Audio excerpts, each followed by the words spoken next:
Boa noite a todos, ouvintes, alunos, pessoal do YouTube que está me assistindo. Eu sou a professora doutora Rita de Cássia Gonçalo, formada pelo Instituto de Planejamento Urbano e Regional da UFRJ. E hoje nós vamos dar continuidade à segunda aula do minicurso Convivialidade e Diferença, Perspectiva Comunitária e Feminista para a gente pensar uma outra urbanidade.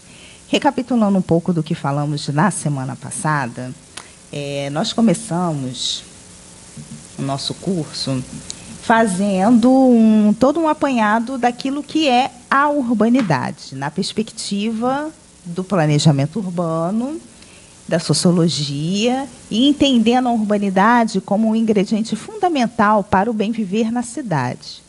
A urbanidade ela é um conceito que se refere à qualidade de vida nas cidades, a forma como as pessoas interagem com o ambiente urbano, e expressa civilidade, bem-estar, bem-viver, gentileza. A urbanidade ela pode ser tanto doada pelo físico da cidade, pelos equipamentos urbanos, quanto também cultivada entre as pessoas. Ela está relacionada à diversidade cultural, oferta de serviços, atividades, ou seja, quanto mais serviços prestados à população, quanto mais gentileza, bem viver, apoio, solidariedade, mais vitalidade urbana esse ambiente vai ter, né? Vai ser um ambiente que vai expressar um bem-estar, uma qualidade de vida. E uma das características principais que eu sempre reforço e sempre gosto de pontuar é o quanto o ambiente físico, quanto à natureza, o cuidado com as calçadas, com as edificações, as moradias, o quanto isso favorece a boa urbanidade, o quanto isso pode, inclusive, se materializar nas nossas próprias relações pessoais, nas relações familiares, nas relações com vizinhos, escolares, ou seja, é muito importante a gente se atentar para a estrutura. Quanto mais estrutura, quanto mais cuidado se tem com a casa, com o meio ambiente e, consequentemente, o governo, né, os governantes, as lideranças políticas, quanto mais se atentam para esse aspecto, mais uma cidade ela se torna vital e convivial para as pessoas, né? Então, a base da boa urbanidade ela está nessa estrutura. Tudo que promove conforto, segurança, sociabilidade, forma laços sociais, protege a saúde, são considerados elementos com bons indicadores de urbanidade. No entanto, a urbanidade ela também enfrenta desafios, como o aumento da desigualdade social, a falta de espaços verdes, a poluição ambiental. Para promover uma urbanidade sustentável e inclusiva, é necessário investir em planejamento urbano, transporte público eficiente, espaços públicos de qualidade e políticas de inclusão social. Eu não sei se vocês assistem televisão, mas ontem passou uma reportagem muito interessante no RJ, na segunda edição, estava falando do quanto as pessoas que vivem na Baixada Fluminense não desfrutam da vida pessoal, porque elas passam tanto tempo no transporte público, em deslocamento para os seus trabalhos, que não sobra tempo para a convivialidade, para a urbanidade, que é isso que a gente está falando aqui, né? E também pontuava na reportagem que esses territórios, na Baixada Fluminense, têm poucos equipamentos de lazer, como se o pobre não tivesse direito ao lazer, né, ao gozo, ao desfrute. E estava se pensando, mas a questão é que a reportagem ela simplesmente pontuava esses defeitos, né, essas fraturas, não refletia no quanto que as pessoas podem promover mudanças a respeito disso. E aqui no curso, uma das coisas um dos objetivos era o quê? Trazer um pouco da experiência da minha tese de doutorado, quando eu tratei da urbanidade promovida pelo megatemplo evangélico, e fazer um contraste, digamos assim, com as experiências comunitárias, com o protagonismo das mulheres e o que um pode aprender com o outro, né? Sobretudo o que a urbanidade gospel poderia aprender com essa convivialidade comunitária, né, que abraça as pessoas. Então, esse é o livro que foi publicado no ano passado. Convido a vocês, né, espectadores, ouvintes, a a conhecerem no site da Ateliê de Humanidades Editorial. E aí eu expus aqui um mapa feito por mim sobre os equipamentos desses 2 megatemplos que eu venho pesquisando e que eu dei um desdobramento maior na pesquisa de pós-doc. Esse é o megatemplo de Del Castilho, Templo da Glória do Novo Israel. Aqui a gente tem, está mostrando completo, né? Um conjunto de equipamentos. Sempre, Templo da Glória do Novo Israel. Mas, popularmente, ele é conhecido como o Templo Maior, ou Catedral da Fé. Né? Isso. Mas, desde o princípio, o nome oficial... O nome oficial é Templo da Glória do Novo Israel. Isso. E Catedral da Fé é como é conhecido popularmente pelas pessoas. Né? Na verdade, é até uma nomenclatura do povo, né? Uma nomenclatura popular de nomear como Catedral da Fé e de, inclusive, titular a esse templo como um lugar de muita promoção de urbanidade. Não só a religiosa, por essa conexão específica com o sagrado, né? As pessoas que frequentam, sejam evangélicas ou apenas frequentadores, dedicam muitas horas a estar nesse lugar por achar que lá tem uma conexão especial, uma conexão diferenciada com o sagrado, mas que também promove muita urbanidade, tem muitos eventos, muitas atividades para-religiosas e que promove também uma vitalidade no próprio bairro de Del Castilho, né? Então, eu fui narrando, né, tanto no livro quanto na aula passada, o quanto o próprio planejamento urbano, quanto a própria legislação urbana autoriza a criação desses espaços, né, quando traz alguns benefícios na legislação, como aumento de gabarito da área, concessões de prédios ou de terrenos, facilitação nas licitações, nas vendas, nos leilões. Porque o que acontece? A prefeitura, a gente precisa entender a prefeitura como uma empresa que, numa cidade como o Rio de Janeiro, tem muitos passivos, ou seja, terrenos abandonados, empresas, condomínios, que foi o caso que eu trouxe aqui da Igreja Batista Atitude. A Barra da Tijuca, ela é um bairro que, devido à sua expansão recente, digamos assim, há 40 anos atrás, teve muitos condomínios, e esses condomínios criados não conseguiram cumprir certas prerrogativas urbanísticas, que é o quê? Quando você aumenta a densidade populacional da área, você tem que cumprir, compensar de outra forma, ou seja, criando mais escolas, criando outros equipamentos de uso coletivo, já que essa área vai ser aumentada, né? Vai aumentar a sua densidade.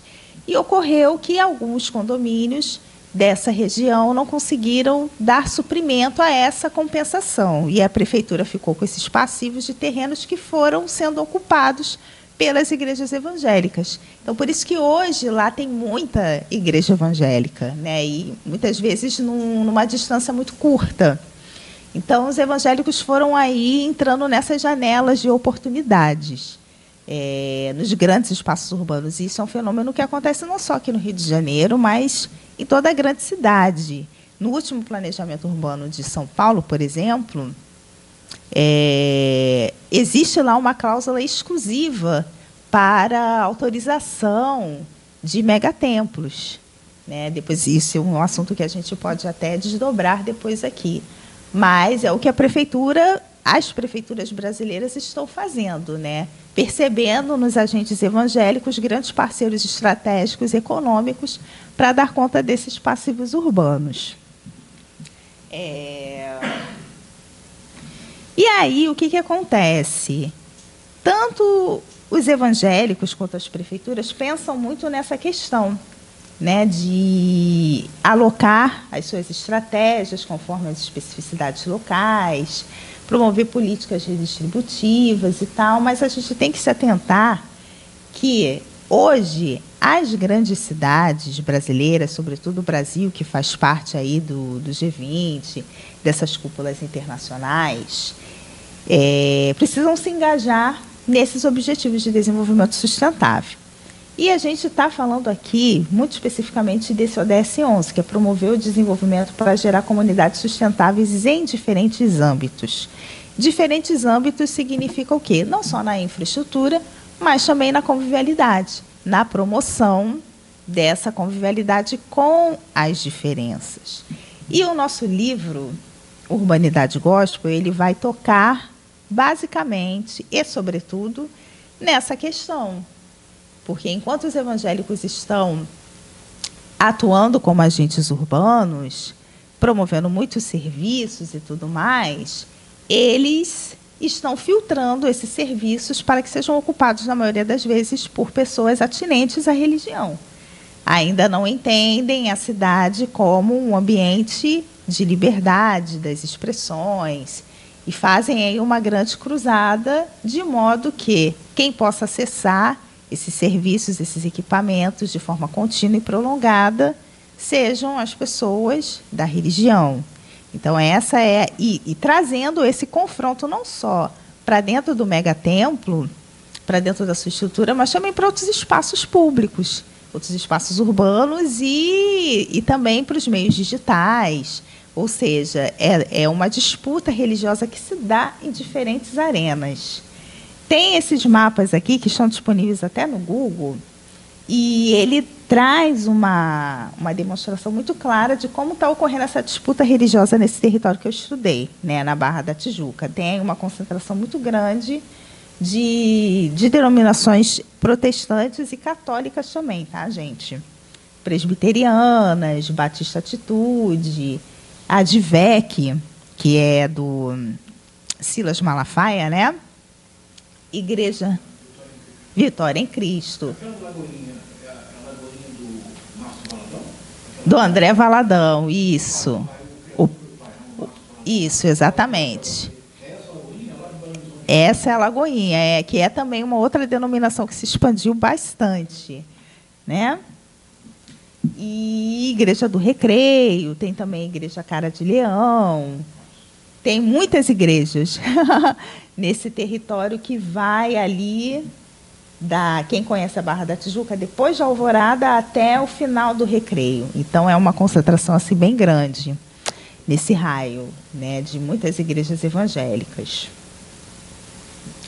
Na bibliografia que eu trouxe para o curso, tem algumas autoras que são de uma corrente dentro do urbanismo que se chama planejamento insurgente. O que é o planejamento insurgente? É aquele que nasce, que brota da perspectiva das pessoas, das comunidades, percebendo a experiência cotidiana e atentando como isso pode transbordar para as legislações, para as perspectivas reais e concretas de planejamento urbano.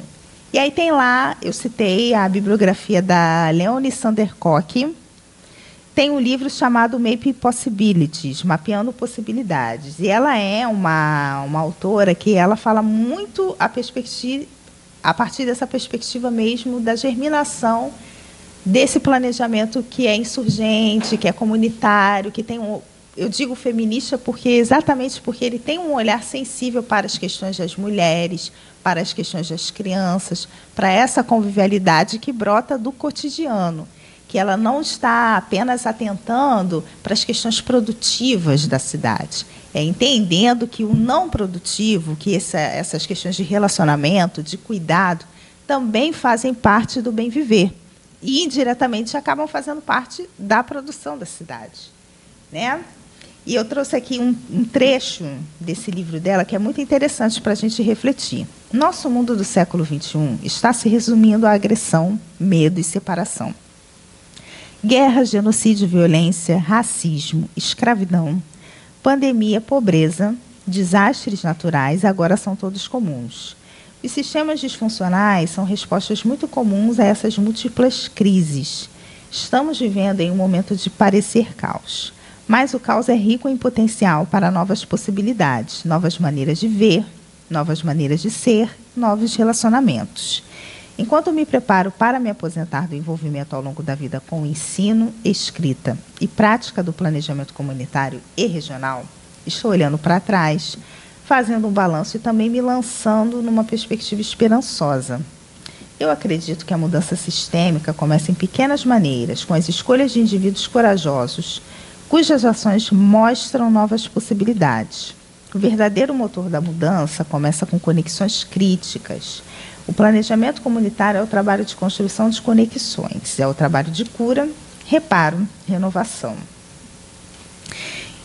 E ela também cita muito uma questão da gente reparar, florescer, trazer novas ideias, desaprender em busca da justiça social, reconhecer o nosso papel nessas falhas ecológicas e buscar restaurar. E aí, Felipe, não sei se você pode me ajudar, eu queria tentar colocar no YouTube, no meu canal. Pode? Pode ser? Sim, claro.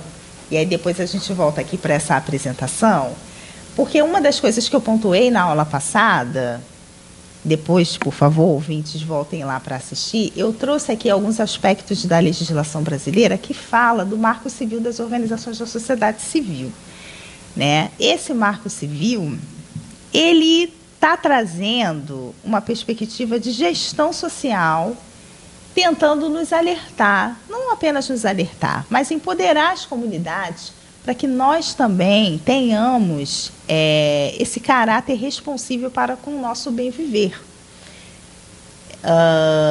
Eu sei que durante a minha tradição de formação, eu aprendi que o Estado ele era o único responsável por todas as coisas. De lá para cá, né, nos últimos, sei lá, 15, 20 anos, a gente tem tido toda uma transformação epistemológica nessa compreensão, né, do Estado. E o próprio arcabouço legislativo, hoje, ele já começa a trazer outros atores, outros agentes sociais, como também protagonistas na questão do bem viver. O que me parece é que hoje a gente precisa de momentos cada vez mais como esse, como essa aula, como as associações, os conselhos comunitários, para que a própria população, os próprios cidadãos, tenham conhecimento, né, do seu papel na gestão social, na formulação de novas políticas, na participação dos planos diretores, né, dos conselhos gestores.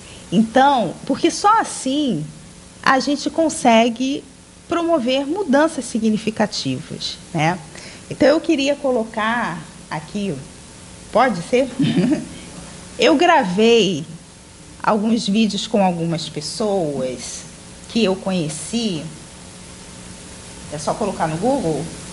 Eu posso te ajudar também. Eu ia parar de gravar para te ajudar, mas pode abrir uma nova aba ali? Isso. Sim. Bota aí tudo.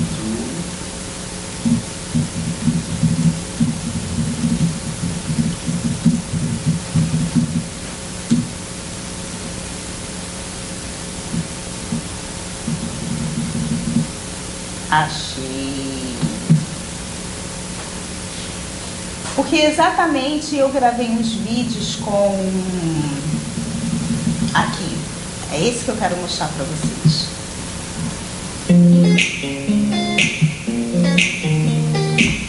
Vou deixar vocês assistirem e depois eu volto a falar. Sou do Fechando Ciclo. Nós somos instituição sem fins lucrativos e atuamos em educação ambiental para adolescentes e crianças. Muitos falam sobre educação ambiental, então precisamos implementar isso de fato. Então a ideia do Fechando é, de uma certa forma, de conscientizar as pessoas através do processo educacional e, consequentemente, fazer esse processo de transformação interna e externa através dessa relação com o meio ambiente, de resgate, redução de impacto, preservação, redução e não geração de resíduos, através até do processo de educação do consumo. Mas que, na verdade, o resíduo é um artefato fora do ciclo normal. A gente sai do processo linear para o processo circular para diminuir o número de ciclos, fazermos um processo de resiliência da economia alinhado com a resiliência planetária para a gente conseguir fazer um novo despertar dessa população de forma geral. Com essa questão da transformação interna, da limpeza interna, para aí sim fazer essa limpeza externa.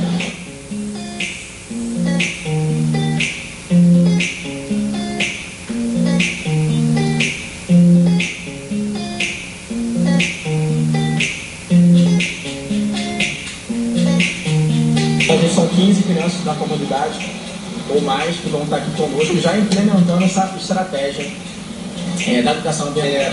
Juntamente com essa ação de limpeza, a gente faz também um trabalho de construção com os banheiros. O que é isso? Eu e a Adriana, os parceiros também que querem, a gente, ao mesmo tempo que faz ação de limpeza, vai começando com os banheiros. Então, fala da importância de não jogar resíduos na praia, porque a gente está aqui na Praia do Flamengo, que é uma praia que, pelo processo de despoluição, cada vez mais melhora. Só que ainda existe um resíduo que sai da praia e que vai para o mar. Então, esse movimento é exatamente de reconstruir isso, de conversar com as pessoas, sensibilizar e falar, olha, não descarte, tem um saquinho, leva esse saquinho para cá, se não tem risco, e vai conversando e também falando sobre os projetos, porque juntos, conscientizando e, consequentemente, vão reduzindo esse impacto de resíduo. Então, isso também é extremamente importante.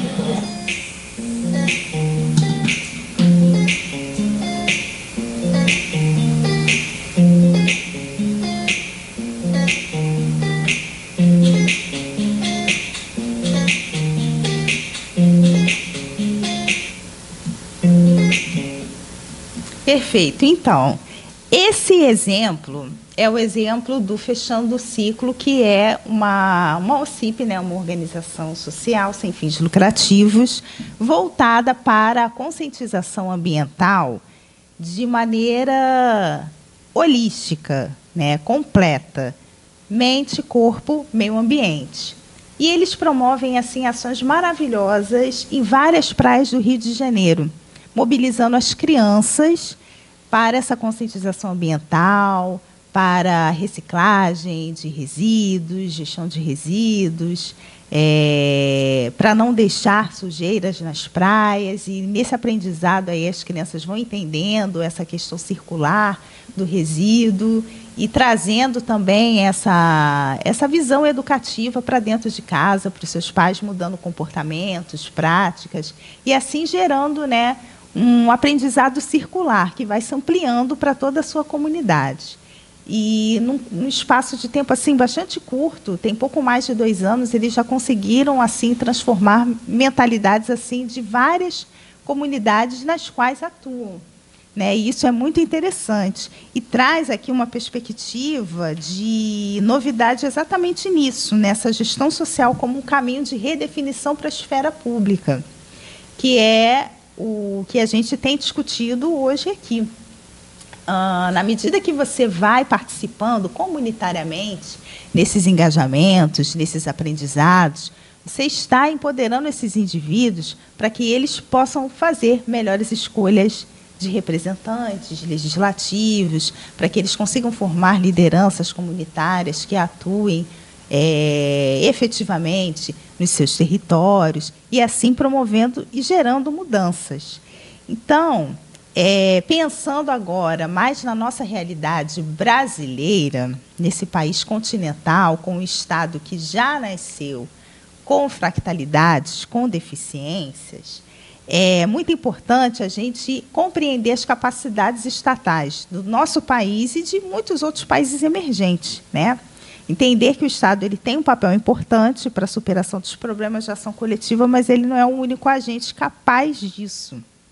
Por quê? Porque as políticas mais efetivas na construção de trajetórias de desenvolvimento, elas vão variar de país para país. E depende muito também das instituições locais, desses contextos histórico-políticos, dos níveis de confiança local. Não existe, dessa forma, apenas uma receita para o desenvolvimento. E aí eu gostaria de pontuar, de salientar essa questão da confiança. O nosso Estado, gente, sejamos honestos, o brasileiro ele não tem confiança no Estado. Ele não tem confiança nos governantes, nos políticos. Ele consegue adquirir muito mais confiança num pastor, numa liderança religiosa, do que num prefeito, num vereador, num presidente. Então, é entendendo essas complexidades, essas singularidades do nosso país, que a gente pode refletir melhor, digamos assim, mais honestamente sobre a nossa realidade, entender por que esses agentes cristãos religiosos, enfim, se espraiaram tanto, mas também compreender que as lideranças comunitárias, elas podem, sim, ser protagonistas nessa transformação social. E eu gostaria de citar para vocês essa lei, a Lei 13.019, de 31 de julho de 2014, que estabelece o regime jurídico das parcerias entre a administração pública e as organizações da sociedade civil. Toda e qualquer organização social, organização de interesse social público, pode, a partir desse regime jurídico aqui, solicitar fomento, né, para estabelecer parcerias com o Estado, certo? Mas uma das grandes dificuldades que essas OCIPs elas esbarram é exatamente em atender a esses cumprimentos dessa lei, da 13.000, deixa eu ver aqui o nome dela, 13.019, de 31 de julho de 2014. Porque ela vem com vários regulamentos de prestação de contas, de accountability, e de formulários, e de tabelas e planilhas e tudo mais. E muitas vezes essas organizações pequenas que estão atuando na ponta comunitária, elas têm muita força, digamos assim, social, mas menos força administrativa para gerir todas essas questões com o Estado. E aí acaba acontecendo, né, muitos percalços nesse caminho. Por essa razão, é muito importante também que as universidades elas se aproximem mais das comunidades, oferecendo tecnologias sociais, oferecendo suporte para o desenvolvimento de saberes, porque assim as comunidades elas conseguem se aproximar mais desses parâmetros exigidos pelo governo e capilarizar mais a sua oferta de serviços. Porque, infelizmente, ou felizmente, a gente ainda não sabe, mas o Estado ele atua de forma muito burocrática, e as organizações sociais comunitárias elas precisam entrar nesse diálogo da burocracia, até mesmo para poder fazer valer as suas políticas. Outra coisa que eu queria aqui também pontuar é que o relacionamento Estado-sociedade ele é fundamental não só para fornecer informações acuradas acerca dos problemas a serem enfrentados, mas também conquistar o engajamento das populações beneficiárias na implementação dos programas. E um outro ponto aqui, agora eu vou sair daqui. Quero, por favor, queria voltar. Isso, eu queria voltar no slide.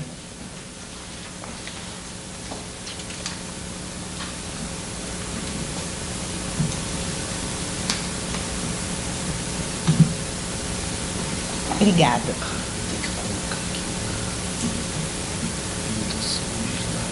Aqui, nesse.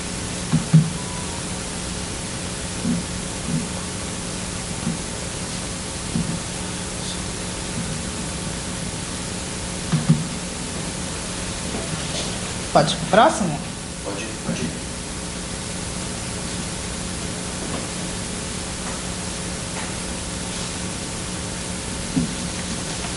Eu trouxe aqui também a referência desse seminário, que foi muito interessante, chamado States of the Future, do BNDES.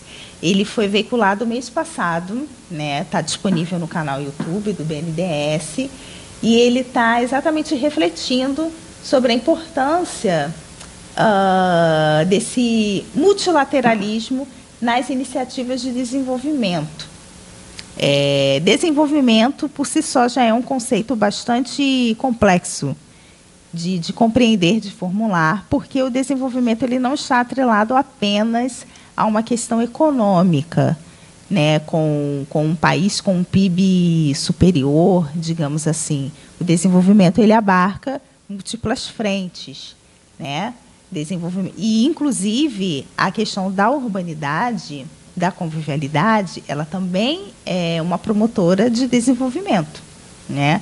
Porque não adianta um país ser rico, ter um PIB alto e praticar violências, praticar racismo, né, degradações, como, por exemplo, acontece muito nos Estados Unidos. Então, a gente consegue acurar e avaliar o grau de desenvolvimento dos países também a partir dessas perspectivas relacionais, dessas perspectivas comunitárias. Então, o que hoje a gente precisa desenvolver é um ponto de virada. Novas capacidades para o gerenciamento dos interesses conflitantes entre grupos e classes sociais, em torno de uma estratégia de desenvolvimento, de forma a aglutinar interesses entre os atores, em torno de uma visão de futuro. Também contrapor atitudes de apatia, de indiferença e descrédito em relação à política institucionalizada, pois isso põe em xeque o futuro das democracias e atesta um afastamento do cidadão comum das decisões sobre o destino das sociedades. Na minha perspectiva, enquanto estudiosa do planejamento e também muito envolvida com as questões comunitárias, é muito importante que os protagonismos comunitários atuem nessa questão da contraposição à indiferença à política e esse descrédito à política, porque se o cidadão não se envolve com o seu bairro, se ele não compreende que o bairro o pertence, que as questões práticas do dia a dia o pertencem, vai ser muito difícil ele fazer escolhas coerentes para as instituições democráticas, né?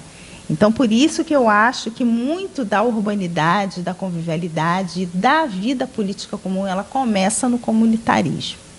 E por que eu cito novamente também a questão das mulheres? Porque, em se tratando de realidade brasileira, a maioria das famílias são chefiadas por mulheres, né? Elas são monoparentais, muitas delas também envolvidas com atividades religiosas. Então, as mulheres, elas têm também um papel muito preponderante e muito importante nessa transformação social, porque são elas que estão gerindo as famílias, são elas que estão ali arregimentando os seus filhos para uma nova consciência. Então, também muito começa dentro de casa, muito dessa nova consciência, dessa outra consciência, começa com as mulheres, certo?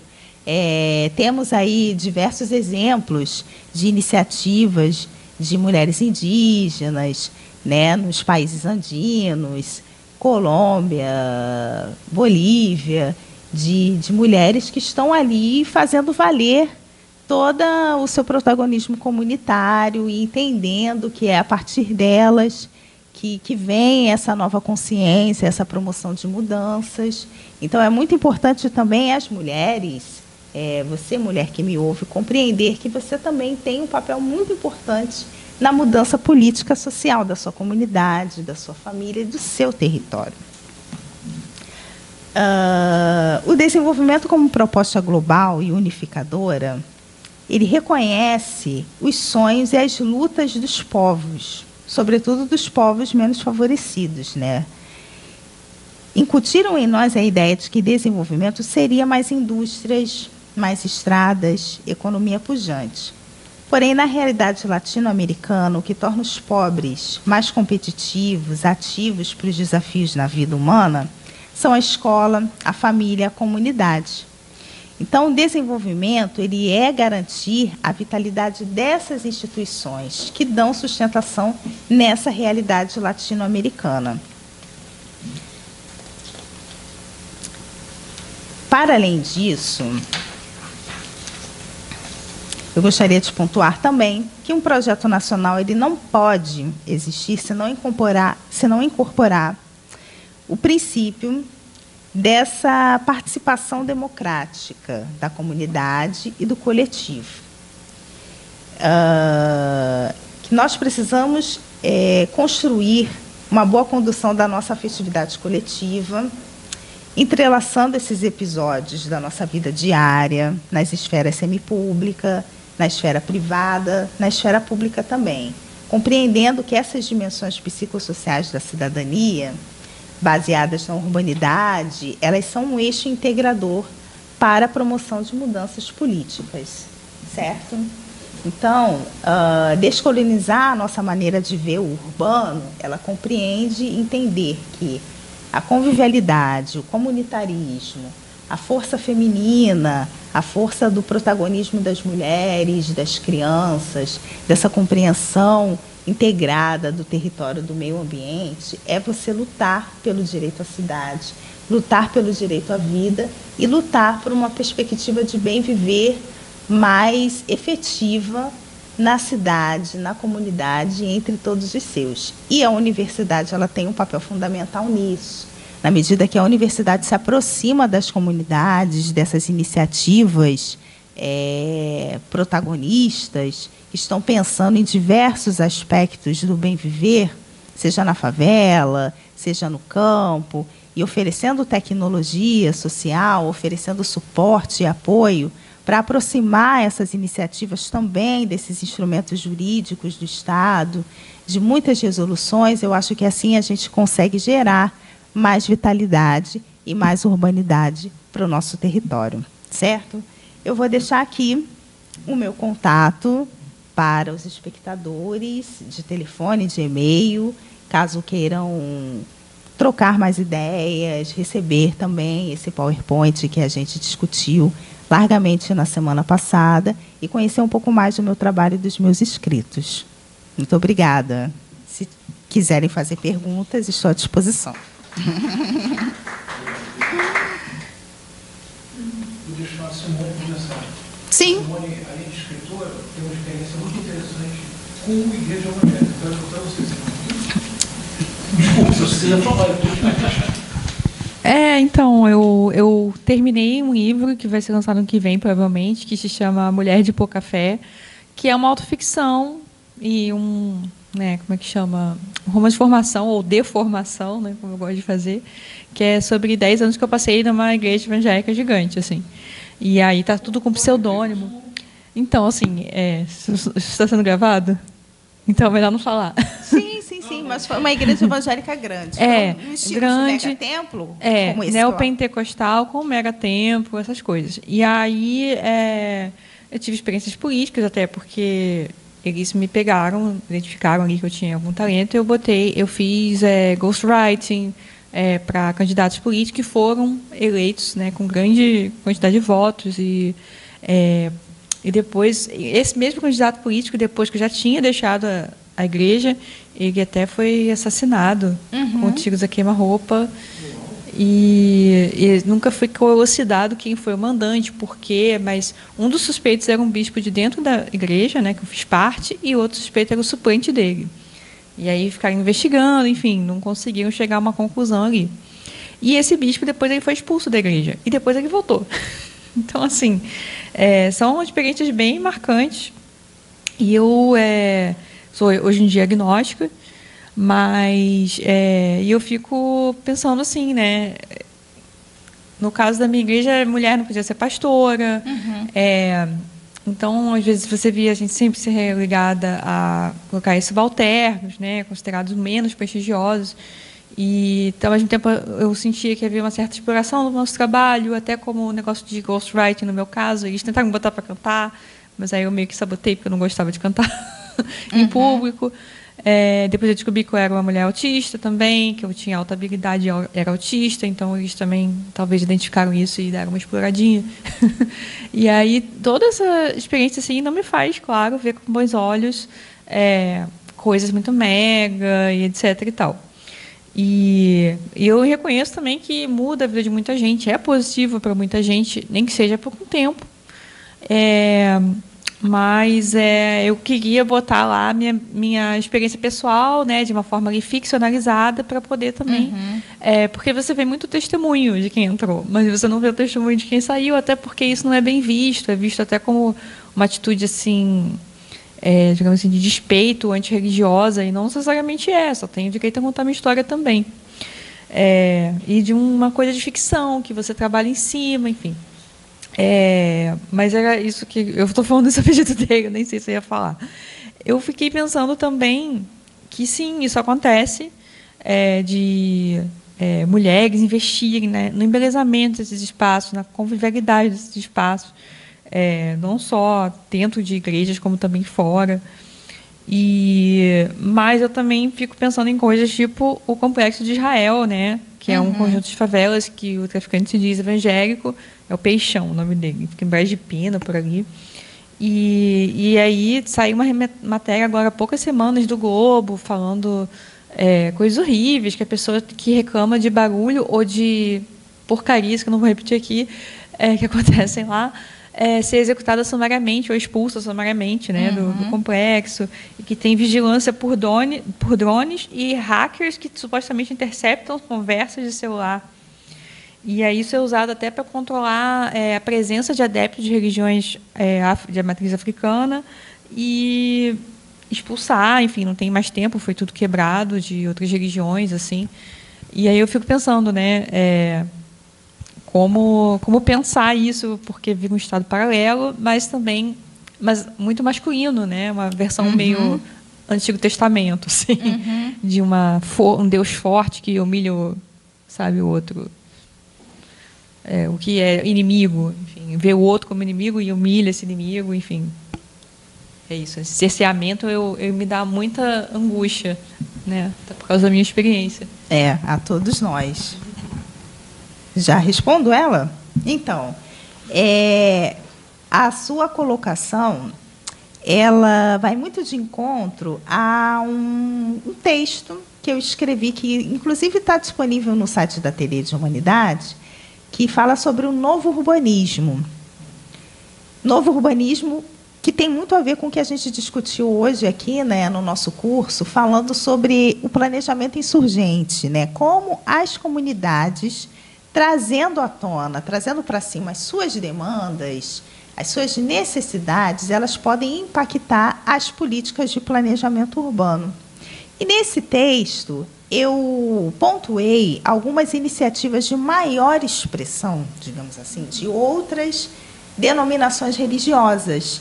E aí trazendo um pouco das denominações afro de Salvador, trazendo algumas iniciativas de público judaico. Enfim, está lá uma tabela, eu convido vocês a procurarem no Google, se chama Novo Urbanismo. Esse texto no site da Ateliê de Humanidade. E nesse texto eu busquei pontuar exatamente o quê? Muito do que o comunitarismo evangélico faz, outras religiões já fazem também, né? E há muito mais tempo também, só que elas têm menos expressão, devido à sua menor capilaridade nos territórios e também devido a essa dificuldade de alcance dessas gramáticas legislativas como essa que eu pontuei aqui, da Lei 13.019 do Marco das Organizações da Sociedade Civil.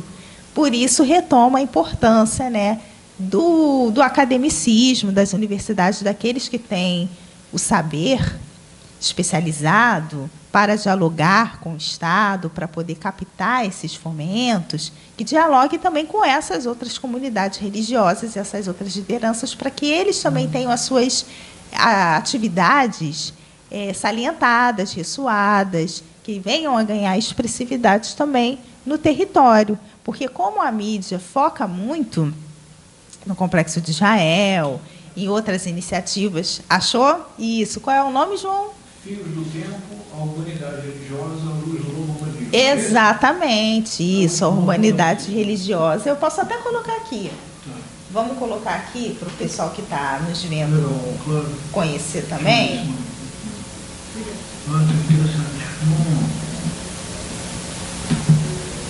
A urbanidade religiosa. A luz do novo urbanismo. Queria humanidade. Isso, aí a gente abre um pouco ele também, para o público de casa ver um pouco desses exemplos dessa tabela que eu trouxe. Interessante, muito interessante.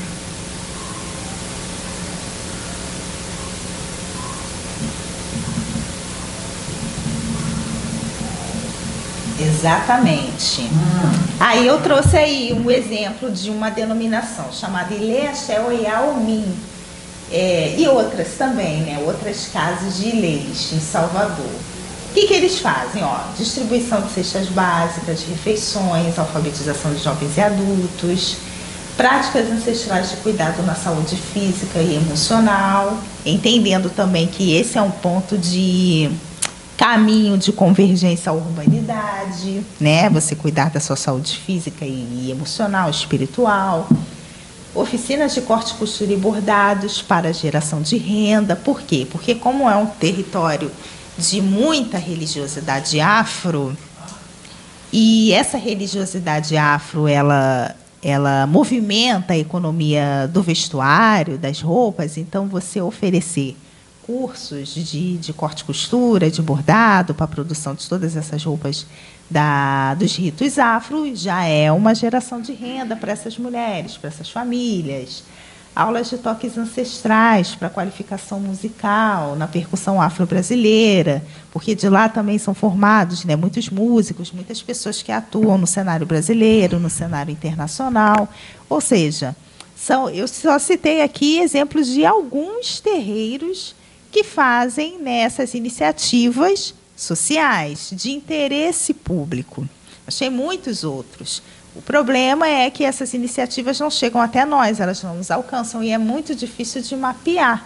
Por quê? Por conta dessa dificuldade, né, de criação de CNPJ, de mobilização dessas arenas jurídicas e tudo mais. Mas isso está muito disperso, isso está em todos os territórios, né, brasileiros que a gente foi encontrar. Lar da Esperança, Sinagoga Beit Lubavitch, aí já é um case da religião judaica aqui no Rio, que é também super bem estruturada. Eles têm farmácia comunitária, convênio com o hospital, tem uma iniciativa muito bacana, né, de doação de aparelho auditivo, oferta de cirurgia de catarata, tem um refeitório coletivo para idosos, assistência social para imigrantes, tem uma atividade comunitária muito atuante no Morro do Borel, que uma vez eu também já cheguei a conhecer, em 2016. Ou seja, tem muita coisa acontecendo, sendo promovida pelas religiões, né? Mas carece desse mapa, né, dessa cartografia, para que a gente possa conhecer mais e para que também elas sejam mais empoderadas, né, no território. Então, não sei se eu respondi a sua pergunta, mas eu queria pegar um pouco da sua colocação e trazer para dentro da reflexão do curso, né, dizendo que a urbanidade ela é um aspecto que está sendo promovido por várias instituições religiosas e por muitos protagonismos comunitários e muitos protagonismos femininos também, porque nessas iniciativas a grande maioria são de mulheres, né? São as mulheres que estão ali atuando nessa ponta do território. Por isso que eu falo, né, da importância do protagonismo feminino nessa promoção da urbanidade, na promoção de mudança das mentalidades e do quanto as universidades, cada vez que se aproximam, que chegam mais perto dessas iniciativas, também acabam promovendo essa ressonância, essa saliência e esse empoderamento comunitário, certo?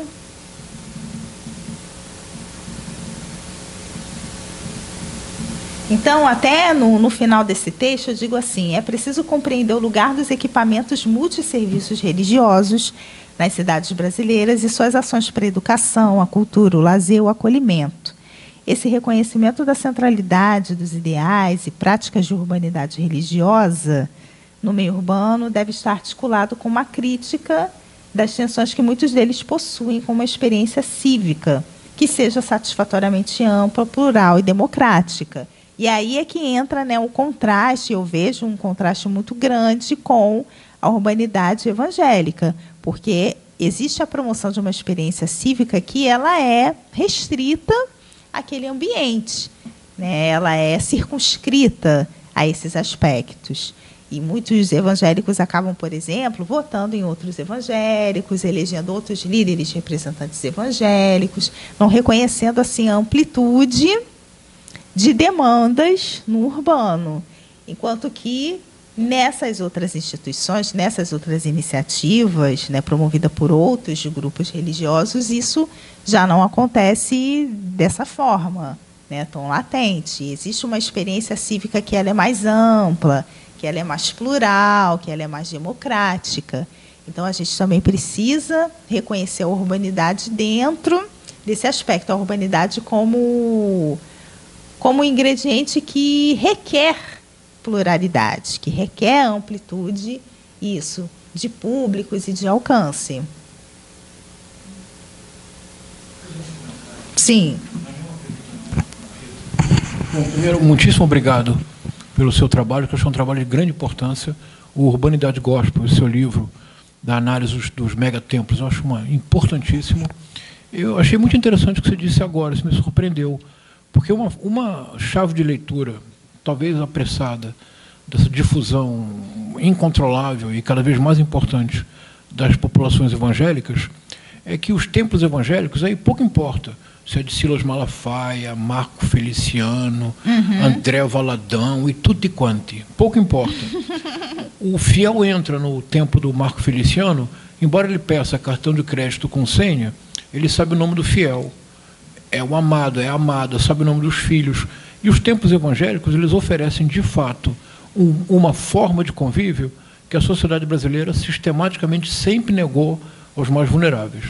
Então, isso eu acho que é uma chave de leitura importante, mas você disse algo agora que, de fato, eu desconhecia. Eu vou ler o seu texto.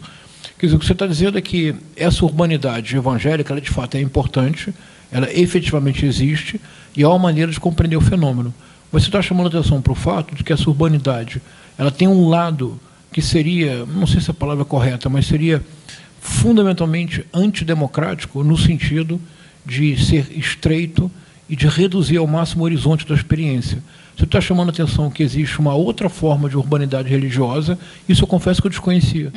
Há uma outra forma de urbanidade religiosa que é muito mais difícil de mapear, precisamente porque não tem essa institucionalização do dízimo, do CNPJ, etc., etc., mas que é um tipo de urbanidade que oferece o convívio, mas que é um convívio muito mais aberto e plural. É isso mesmo? Correto. Isso eu acho importante, eu não sabia disso. Eu acho importantíssimo. Correto. Mas você concorda que o fato dos templos evangélicos oferecerem para uma parte considerável da sociedade brasileira algo que eles nunca tiveram, que é um convívio efetivo e real, isso é absolutamente fundamental, não é? Sim, sim, sim. É absolutamente fundamental. Obrigado. E explica muito da nossa realidade brasileira atual, né? Cotidiana. Explica muito do avanço evangélico e da adesão evangélica no urbano, sobretudo em contextos urbanos. Porém, entender que a urbanidade religiosa promovida por outros grupos religiosos, ela é, sim, mais democrática, mais plural e mais aberta. Por quê? Porque não circunscrita aos limites da religião, certo? Agora, não sei se vocês acompanharam os resultados do último censo de 2022, que fala que existem mais templos evangélicos do que escolas e hospitais juntos, né? Essa foi a conclusão que a apuração do censo chegou, exatamente por causa disso, por causa da institucionalização. O templo evangélico, por mais que ele esteja lá dentro de uma comunidade, que seja numa sala menor que essa, de alguma forma ou de outra ele vai procurar institucionalizar, montar ali o seu CNPJ, sempre visando o que é esse crescimento, né? A religião evangélica é uma religião que ela meio que nasce com essa perspectiva de expansão, é da sua gênese. E uma das formas de você se expandir é se institucionalizando, porque aí você pode agregar recursos não só de uma matriz, digamos assim, uma convenção, como também desses instrumentos jurídicos que já existem na nossa legislação. E as outras religiões, o que acontece, gente? Eu acho que eu já falei isso aqui na outra palestra do ano passado. Existem muitas iniciativas dos poderes públicos, da Defensoria Pública, em ajudar a institucionalizar essas religiões, né? Porém, muitas lideranças ou não querem, ou não se sentem confortáveis nessa posição, porque precisaria agregar todo um conselho, trazer toda uma chave de pessoas e bases que muitas vezes não vão dar conta desses outros aspectos gerenciais, eles se sentem muito conflitantes nessa questão de juntar ou de reunir, de como gerenciar o administrativo com o religioso, né? com o papel, com o exercício da função religiosa, que para algumas religiões são esferas absolutamente separadas, né? Para algumas correntes, por exemplo, de matriz afro, você não tem como conciliar o sacerdócio com a questão gerencial da religião. Isso não é conciliável. Então, por isso que também existe essa dificuldade de institucionalização.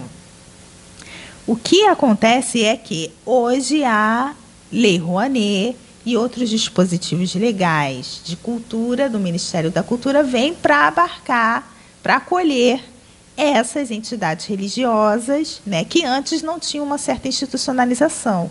Por quê? Porque como guardam questões de cultura, de preservação da memória afro e tudo mais, então elas podem ser inseridas nesse amparo jurídico e assim terem as suas iniciativas de urbanidade, né, mais ampliadas para um número maior de pessoas. Tem um grupo muito interessante que vamos ver se a gente consegue achar ele aqui no Google, que é Jongo do Vale do Café. Recentemente,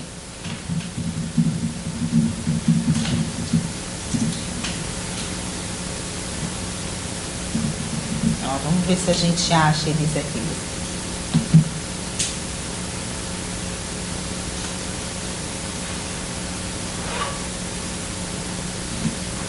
Cinco grupos de jongo centenários, salvaguardar saberes ancestrais, revelar a importância negra na construção do Vale do Café, que é daqui do Rio de Janeiro. É uma iniciativa muito interessante que está sendo amparada, né, pelos editais de cultura recentes do governo federal, que visa o quê? Salvaguardar toda a cultura, não só musical, mas também religiosa desses grupos jongueiros do interior do estado do Rio de Janeiro.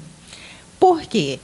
Identificou-se que eles estavam perdendo todas as suas cantigas e seus saberes ancestrais, porque eles não tinham essa institucionalização, CNPJ, e porque as suas lideranças também iam falecendo, e como é tudo repassado através da tradição oral, do saber oral, então estava se perdendo.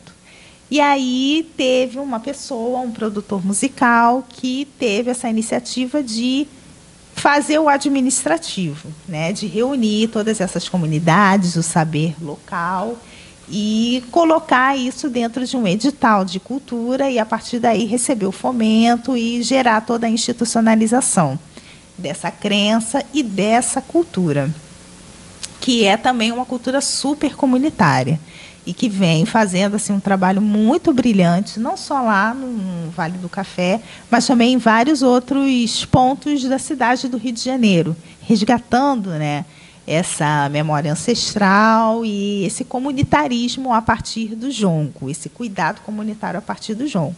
Então, isso aqui é um dos exemplos que eu posso te citar, por exemplo, da urbanidade religiosa, afro-religiosa, que é plural, que é uma urbanidade super aberta, democrática e muito bonita, inclusive, né, que traz uma história assim, de resistência incrível, busca contar para as crianças toda a trajetória de resistência dos escravizados que vieram a pé do Vale do Café até o Rio de Janeiro, até a Serrinha, porque tem muitos descendentes, né, dessa diáspora Vale do Café, Madureira, ali naquela região Turiaçu e tudo mais.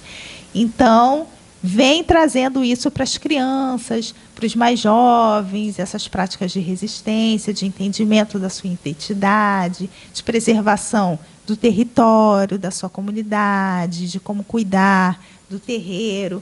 Então, isso é muito bonito de se ver, mas é o quê? Tem um mapeamento de pouco alcance, né? Então,